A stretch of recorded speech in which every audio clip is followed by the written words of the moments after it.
Hello. Welcome back to my YouTube channel. Today is part 2 of my mini series, Everything Au Pair.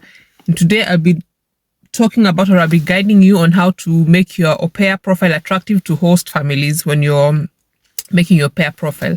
So you may have not yet already learned your German language, or you're in the process of learning your German language. When you are writing when you're introducing yourself, try as much as you can, even if it's broken, just write the broken German that you know. And this, why I'm saying this is that when the host families see that you're trying to write in German or trying to communicate in German, they're going to be more interested because they want you to come here, and you're also supposed to be in a position to understand simple conversations with them and the children. So just write, even if it's broken German, just write the German there. That is going to give the host family an how is it called? An Ausdruck. The host family is going to see that you're trying your best to learn or write in German. So write in German even if it's broken. And on introduction, when you write the introduction, make sure to write about how old you are, because that's the main point you're supposed to be writing, how old you are, because German is au pair, it's between 18 and 26. Some countries they take up to 30, but in Austria and Germany I think it's 26. So write your age, write how old you are. Number 2, describe yourself best. Say what you like doing, write about your hobbies, what you like doing, and everything, just yourself, and just everything about yourself. So the age, about yourself, and also write a bit about your family. If you have siblings, write how many siblings you have, your parents, or you stay in Kenya, in Nairobi, or in Mombasa, in Kisumu, in Eldoret, in Kakamega, whichever. Of course, that doesn't matter, but just I'm mumbling right now. Write everything that's interesting, that you think is going to be interesting to the host family about yourself. So that's the introduction part. And also make sure to write that if you already have a German A1 certificate, write it there. Write that you have a German A1 certificate, or if you don't have the German A1 certificate, just state you don't have the A1 certificate, but you're in the process of learning German so that you can do your German language. But also, I'll say that when you're already making your profile, try as much as you can to already have the German certificate. Although there are disadvantages, the Goethe Institute certificate is only A1, is only valid for 6 months. So I would say maybe you write when you know you're almost doing your exams, or when you're still in the process of learning. Write, I'm already in school learning German, and I have an exam in a week, or I have an exam my exam in a month. Make sure to include that. So about yourself aside. Number 2 or 3 or 4, whichever points, just go with the flow. So next, when it comes to writing your hobbies, just write what you like doing. Don't write you enjoy riding a bike and doing stuff, but then when you get here, then they say you're supposed to go to ride bikes with the kids. You have no idea how to ride a bike. So you have to be open about that. If you don't know how to ride a bike, don't write it, but just include your hobbies there. It might be hiking, it might be going for walks, because the Europeans in general, they love going for walks or for hikes, and I don't know why they find it interesting, but write that. That's also it's going to be also good for you. And when they ask where you'd like to work as an au pair, don't just say you want to work in the city or you want to work in a specific place. Just be open and say you're willing to work in a village, you're willing to work in a small city, and you're willing to also work in a big city. Just be open, because you never know where your luck comes from.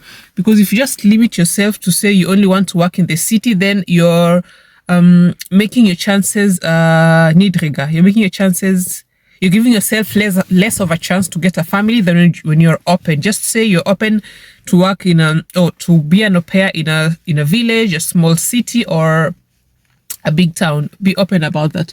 And then what else? I would also suggest that if you can, and if you're able to, go for a first aid course. That's also an added advantage. It's not a must, but it's an added advantage because, when you come here, the parents are going to entrust you with their kids, and they're going to entrust you in knowing that in case anything happens, you are able to react. So it's not a must, but it's an added advantage to take a first aid course. So that's also another added advantage to you.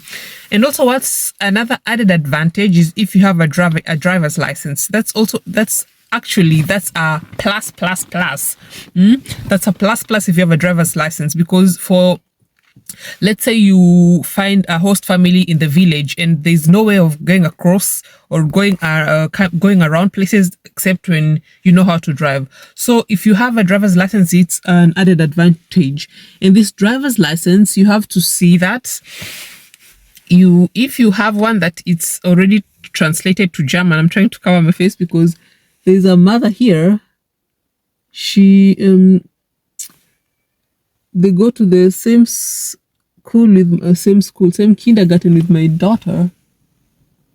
I don't talk. I'm not in the mood of talking. So, yeah, make sure it's translated to German, because if you have your Kenyan license is invalid here. So you either not translated. Sorry, you have an international driver's license, and the international driver's license, you get it at AA in Kenya. So they're the only place in Kenya that issue international driver's license. And yeah, also the license, as I've said, is a really a plus plus. So when it comes to what you're willing to do as an au pair, of course, your main focus, or rather your main work, is to take care of the kids. But if you're willing, you can also you can do light housework, like emptying the dishwasher, loading the dishwasher, putting laundry in the washing machine, washing the laundry, hanging the laundry. Those are the things you can specify. And don't if you don't write such things, then or rather, if you're not willing to do light housework, just say I'm not willing to do any light housework. But I think that would also be a bit uninteresting for the host families. But also, don't say you're willing to iron, you're willing to do garden work, you're willing to clean the windows. Don't do that. That is, again, that's not part of an au pair. An au pair is only main focus is the kids. But you can also be willing to do light housework, like I've said. So you can add that to your profile, and yeah, that's also an advantage for you, and also positive. Let me see what time it is. Don't just talk here, get late. That's an advantage for you. You still have time, and also a bonus for you. Also, it's not a must, but it's a bonus. So the guy's movie is gone now. I can sit nicely. Next, light housework, what I've said. And also, babysitting. You can say you are also willing to babysit, because sometimes the host family may need you for that. So you can say you're also willing to babysit at night when need be. Or another thing, what else do you need to include in on your profile? And also, if you have recommendations, let's say you helped a bit in some kindergartens at home, or you have a recommendation, or you worked as a nannies for someone at home.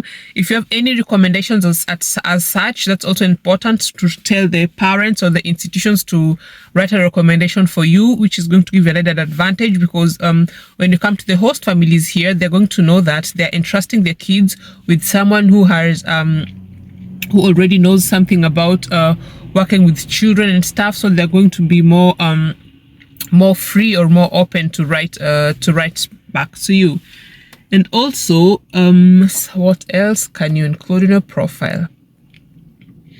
I'm not thinking of anything at the moment. But next, when it comes to photos, what are they? I think the lady.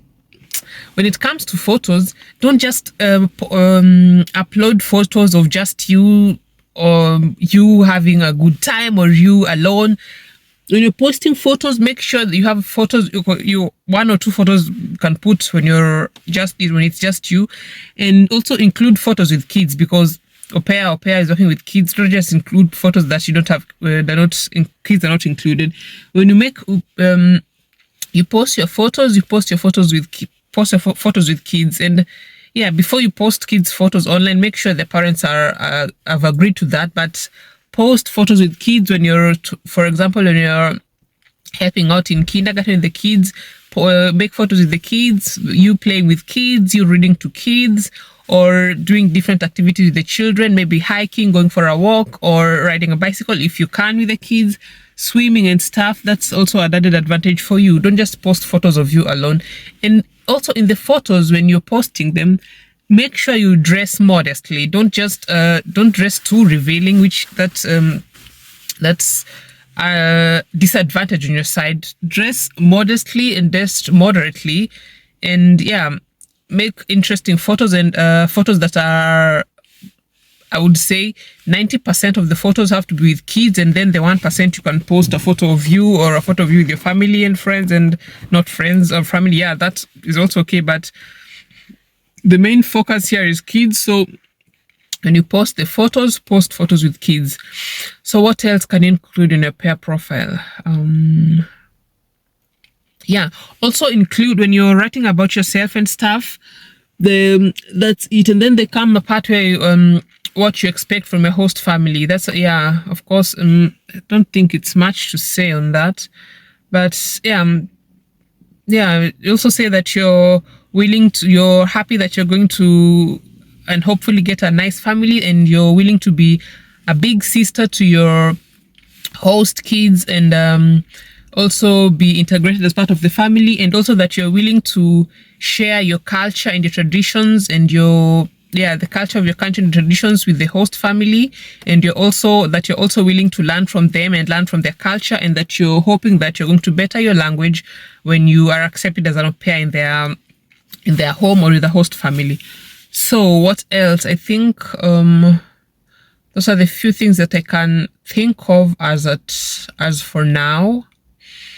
And yeah, I think that's it. And yeah, I'm going to end our part 2 here of our Everything Au Pair vlog, and I'll say thank you so much, guys, for watching, and I'll see you guys in my next video. Be good, be nice, and be blessed.